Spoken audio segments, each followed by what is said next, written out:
Interview with Dr. Renee Weber, Professor of Philosophy at Rutgers University. Dr. Weber conducted this interview with Dr. Ravi Ravindra, who is Professor of Religion and Physics at Dalhousie University in Nova Scotia. The interview, which took place at the Society's American headquarters in Wheaton, Illinois, focused on the Hindu classic, the Bhagavad Gita. Dr. Renee Weber. Ravi, the first thing one would like to know about the Bhagavad Gita is, what do you think is the overarching principle of it? What is it basically about? Well, Renee, even the very opening word in the Gita is dharma. And towards the very end of the whole of the Gita, Krishna himself says, this has been our dialogue about dharma. So, in a way, it is really quite right to say that although the ostensible external situation is of a battleground, but it is in fact the battle of dharma that is at issue. And dharma itself is really one of those words which is hard to translate into English, and very often it gets translated as duty, which tends to load it with sort of a moralistic connotations. Mm-hmm. It is not wrong quite to translate this as duty, but more and more as I have thought about it, I think it's really in fact much closer to responsibility for maintenance of order. Mm-hmm. Because the word dharma comes in fact from the same word dhri, which means establishment, and which also from where we got the word for the earth. The earth is actually established on dharma. Mm-hmm. The universe is centered in dharma. And therefore it is much more to do really with very much related with the notion of cosmic order, not only in a far out cosmological sense, but also social order and primarily internal order within a person. Mm-hmm. So this is a dialogue really about dharma at all of these levels. Mm-hmm. Dharma is sometimes, I think, also rendered as the fulfillment, the inner fulfillment of the person's basic essence or their role in life. Would that be an aspect of it? That is very much related with it, although then in the Gita itself there is another word very much related with dharma that is used, which is called swadharma, mm-hmm. which is to say my own, if you like, individual essential being, and the dharma that corresponds to that. Mm-hmm. Actually, in the Gita, there is a great deal of emphasis placed on the swadharma, because in fact it is said that swadharma in the natural world is in fact the representative of the spiritual world. And that in order to come to the spiritual world, or to come to Krishna or to God, whatever label one uses, or Brahma, that what one is enjoined to do is to deeply follow one's own swadharma. Would that be one's inner nature? One's own inner nature, mm-hmm. corresponding mm-hmm. to inner nature. Dharma also really means nature as well, in that mm-hmm. sense, inner nature. So following one's own inner nature, one's dharma, inner law, somehow relates to upholding the order of things. The cosmos, yes. The order of the cosmos. Because my inner law and your inner law, if I understand it rightly, not sort of, you see, I have an inner law, but I refuse in a certain way to understand it because of fears or desires or other things. But if I understand it rightly and carry it out, my inner law, in fact, is in harmony with the law of the universe.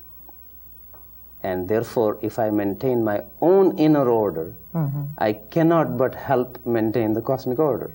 So if I'm true to the essence of myself, yes. I cannot help but be true to the whole of the cosmic order. Of the cosmic order. As you know, even the word cosmos really means order. Order, it does. In Greek. That's right. And the word dharma is literally corresponding to that as a cognate word to dharma. Cosmos. To cosmos. Yes, and therefore the order that is in the cosmos. Mm-hmm.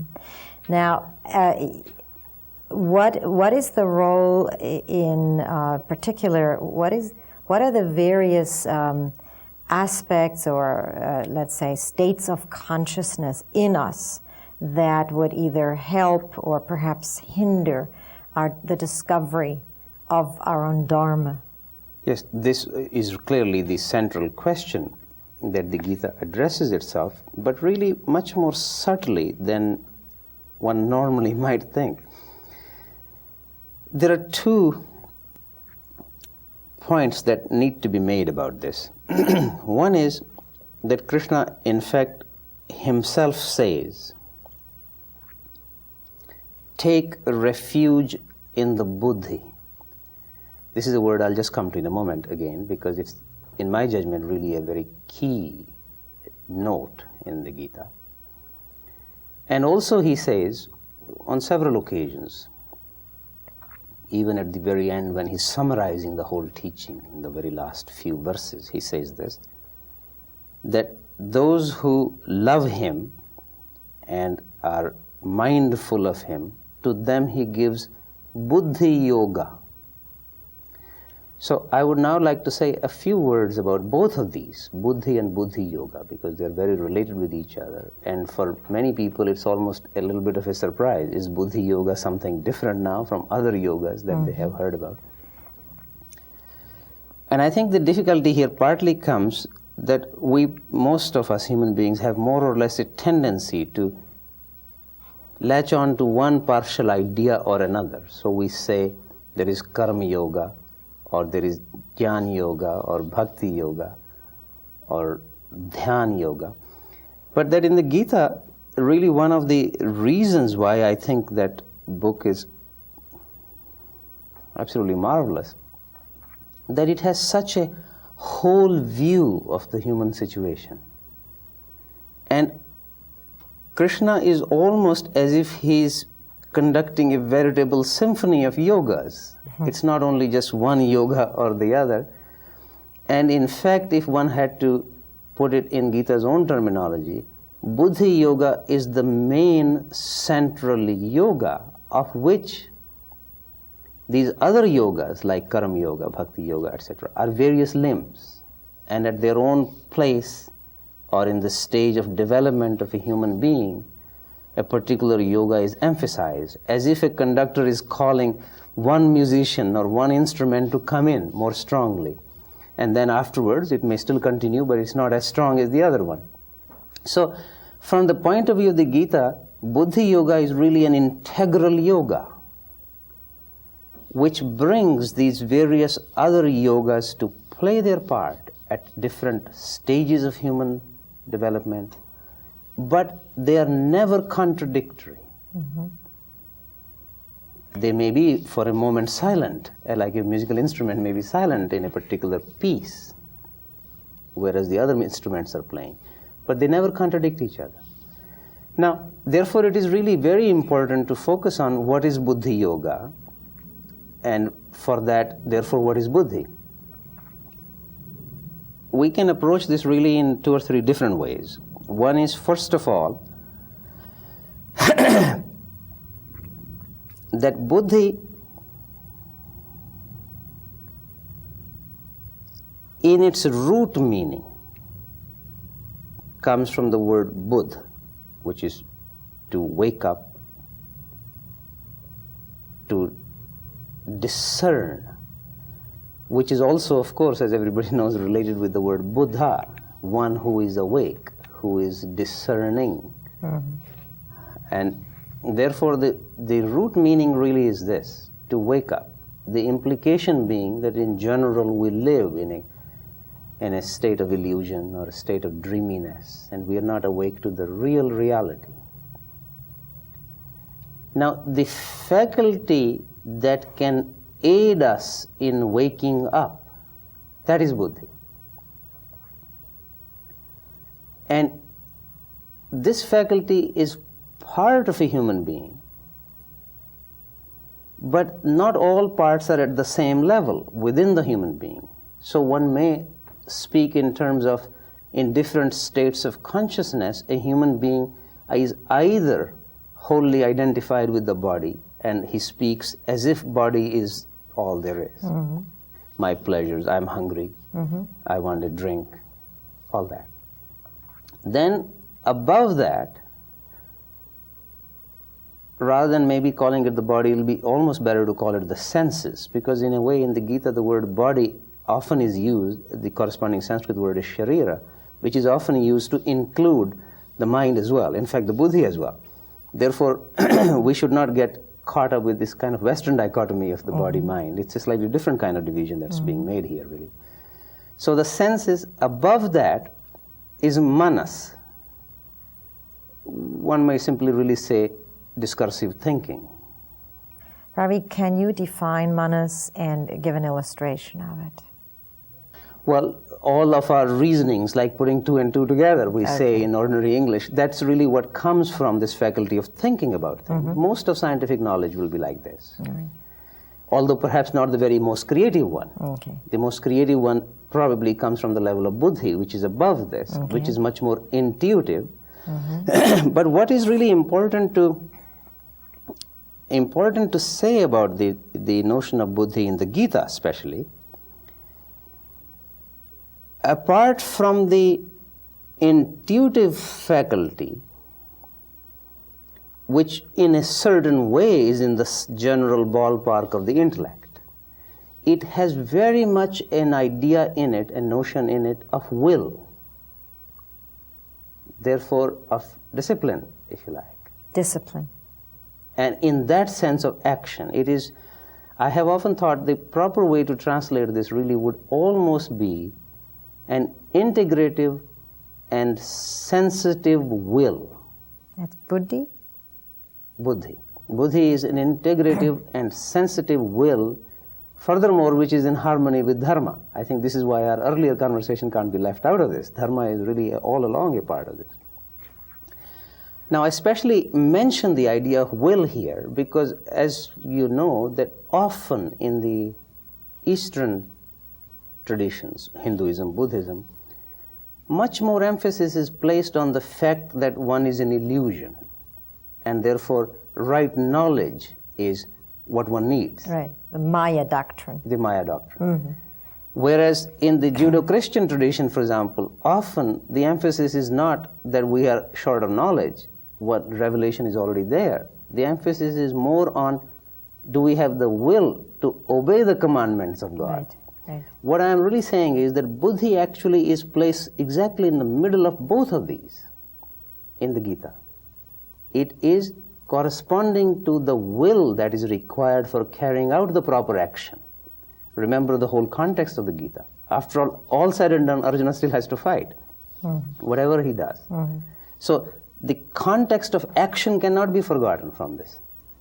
Similarly, the whole context that this is the discriminative faculty by which one can know something true cannot be forgotten. So I have personally the impression that the Gita, or particularly the notion of the buddhi in the Gita, is not strictly speaking taking sides that knowledge is above action or action is above knowledge. It is in fact an integrative idea, very central integrative idea.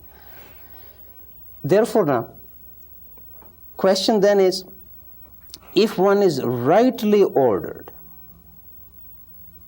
then Krishna says that the buddhi itself is informed by something above it. I'll come to this in one moment, because we need to also have a little bit of a sense of a right order and wrong order here. But if one is rightly ordered, buddhi, as it were, receives instructions from above.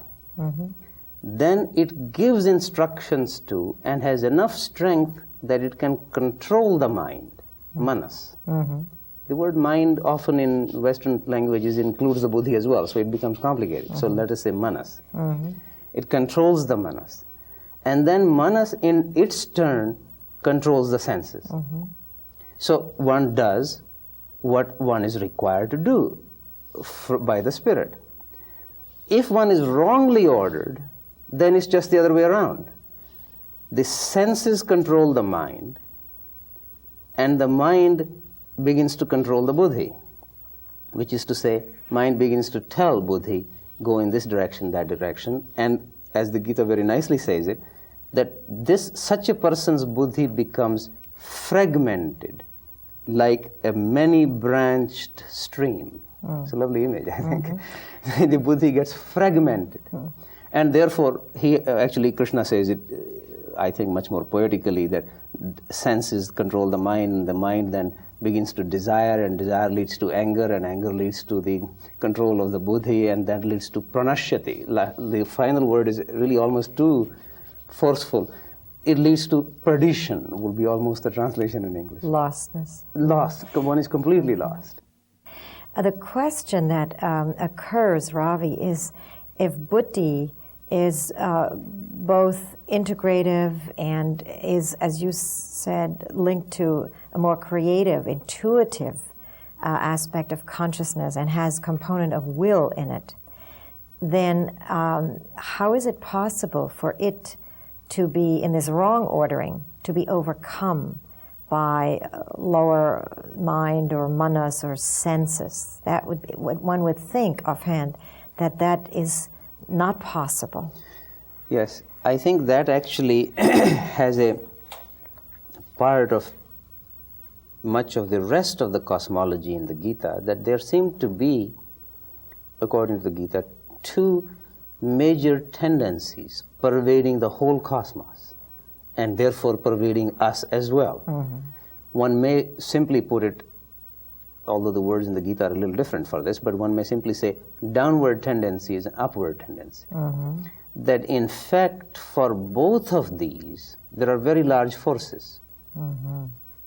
Actually, some of the listeners may be even in fact interested. The words are called pravritti and nivritti. And it's really an outgoing force. I said downward, but one may say outward as well. And an inward, coming to the center. And both of these forces have very large dimensions. It's not that an individual is specially controlling these. And really, in a way, one might say that an individual's role is to place oneself in these forces to aid one direction or the other. Harmonize with them? Harmonize Align with them. oneself? Align will be almost a better word, really, here.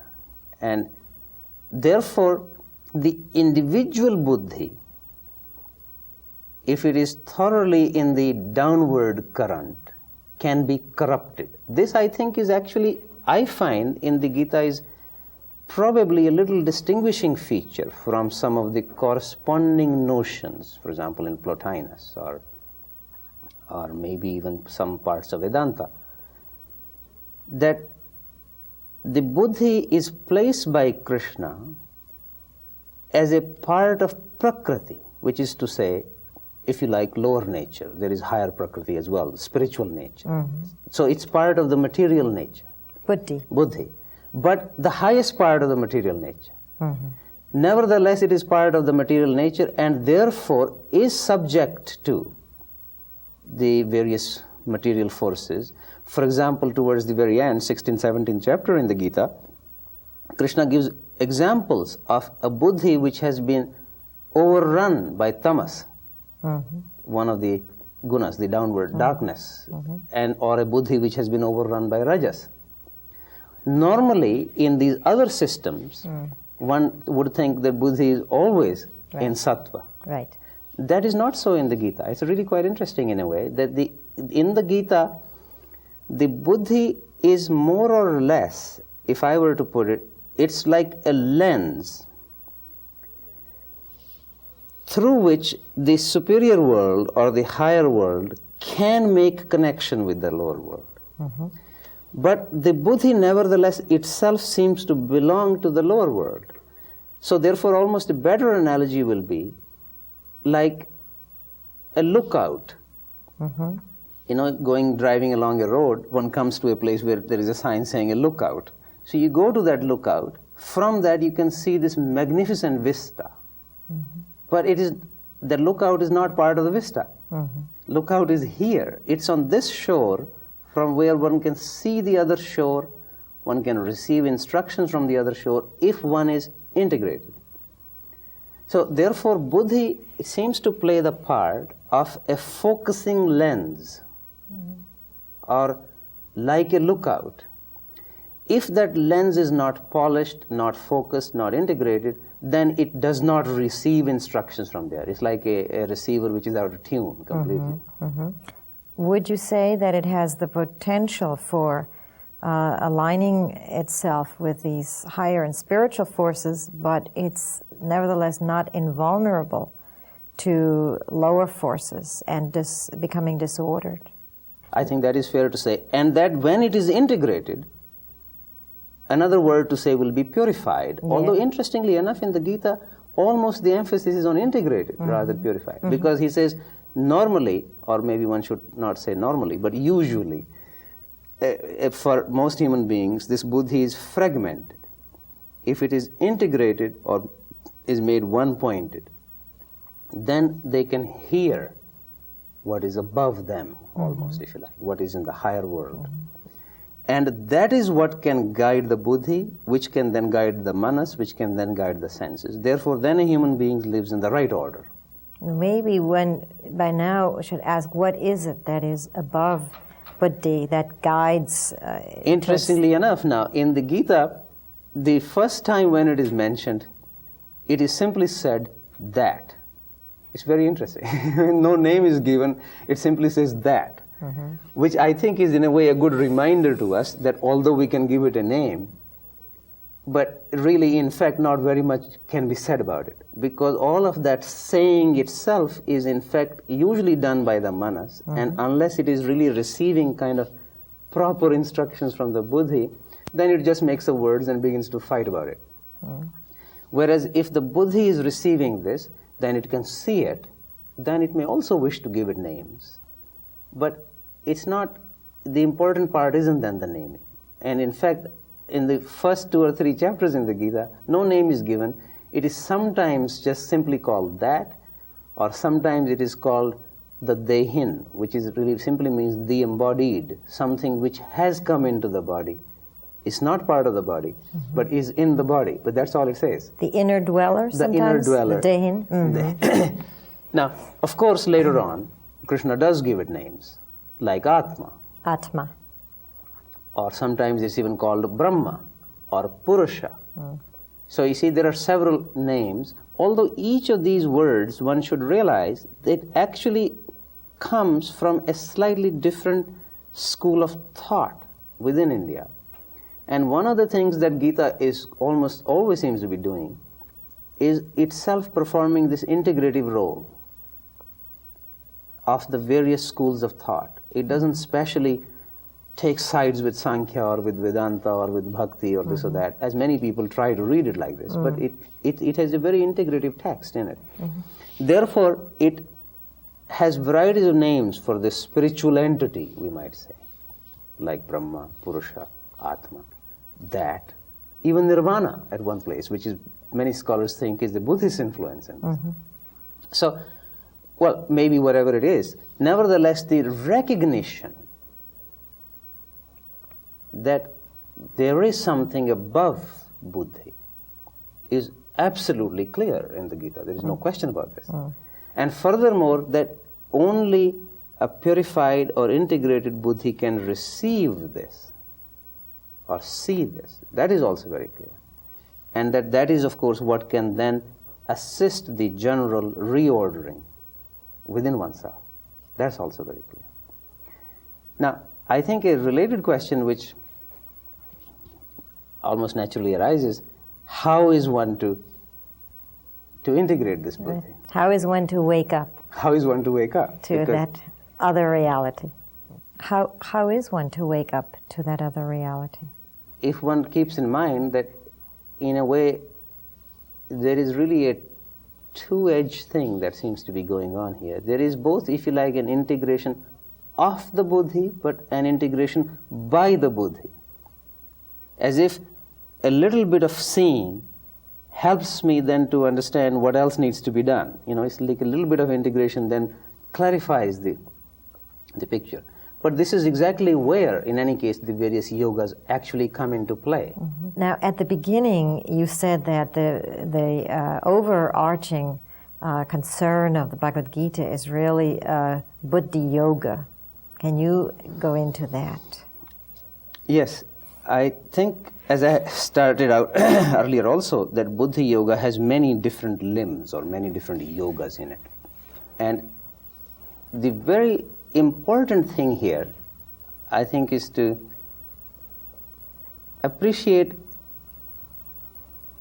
what I find is really a phenomenal insight of the Gita, and it can escape one easily, which is that, in fact, to go beyond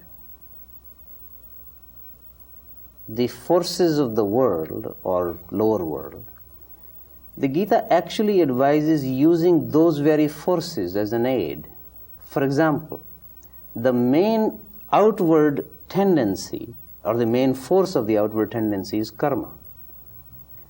Krishna advises to use karma, but already in the process to use karma but with a different perspective, with a different attitude. For example, he gives the example that ordinarily one acts, but now you do action as a yajna, as a sacrifice, as a sacred act, which would be by offering it to me, which is to say offering it to Krishna. So one uses the energy, but the intent is different. It's detached or really giving. And from that point of view, right from the very beginning, actually, one can see there are 2 or 3 different kinds of renunciations almost he asks for. One is really the renunciation of inaction. You see right away that if you wish to be free of the world and therefore think karma is the main force of the world, you might be tempted to think that the best thing to do is nothing. No, the very first thing he says in the Gita, the very first positive advice he gives is, don't give in to inaction. After that, he then goes on to say, act but without the anxiety about fruits of action, failure or success. And then after that he says, actually renounce all actions which arise out of the selfish desire.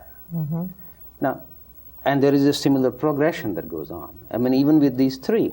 Let me just take this as an example, because every stage he redefines yoga. For example, for the very first one, act, don't give in to inaction. He says, yoga karamasu kaushalam. Yoga is action well done. Hardly a few lines later, when he's been speaking about give up the anxiety about what fruit comes, he says, then defines yoga as equanimity in success and failure. You see, which already has a different flavor to it. And then when he comes to that, give up all of this desire-oriented action and do only that action which is prescribed or which arises out of a sacred impulse or yajna.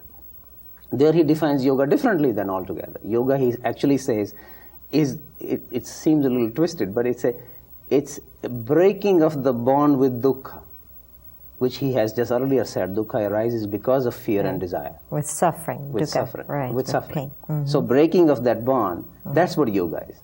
And all along, he constantly redefines yoga, which is to say that one has to understand yoga as a transformational process. It's not something that is fixed and you keep repeating it endlessly. It's not mechanical. No. It's a transformational process, and depending on a different stage of the human being, there is a different yoga. In fact, he even later on, there is a comment somewhere, for a person, he says, who has completely arrived at the mountaintop, literally the word kutastha, sitting on the mountaintop, for such a person, no action is necessary. But for everybody else, which is certainly for myself, action is necessary all along. So what I'm saying is, Buddhi Yoga therefore calls various other yogas into play. All the examples I have so far given are from Karma Yoga, but that is only by way of example. Similarly, later on, he calls Bhakti Yoga into play. In fact, at the very end of the Gita, or towards the very end, he has this absolutely stirring phrase in which he says, Sarva dharmani karmani, Sarva dharmani karmani Mamekam shramana vaja. Mamekam sharanam vraja. That's right. Sarva dharmani karmani mamekam sharanam vraja. Leaving all dharmas aside, come only to me. Does that involve You see, but this is at the very end.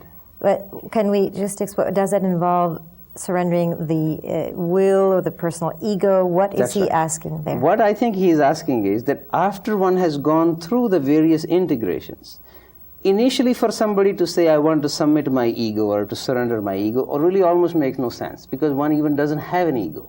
Not any ego that is together. If one is so fragmented, even one's ego is fragmented. One has this desire, that desire. I mean, it's all fragmented. So much of the movement in yoga is first of all to bring oneself together before one can surrender this. It's really only towards the very end, after going through the whole process of swadharma, then he says, if you leave all these dharmas aside and do my dharma, which is to say Krishna's dharma. And this is precisely what, in a way, ultimately Arjuna agrees to do. Essentially then to say, the very last thing that Arjuna says, now my confusion is resolved. I have recollected myself and I will do thy bidding. He could never say this anything in the beginning. So he's harmonized himself with something whole, or with the... And he understands also now what is required to be done. Not simply doing this out of a blind obedience. He understands it, but he is also able to do it. He is not innerly fragmented. I may want to do something, but if I am not together, I can't do it. He's unified. He is unified internally, and he understands what is to be done. And he agrees to do it. Well, Ravi, thank you very much. This has been a most exciting glimpse into some key notions in the Bhagavad Gita. I want to thank again Professor Ravindra of the Religion and Physics Departments of Dalhousie University for giving us this talk this morning.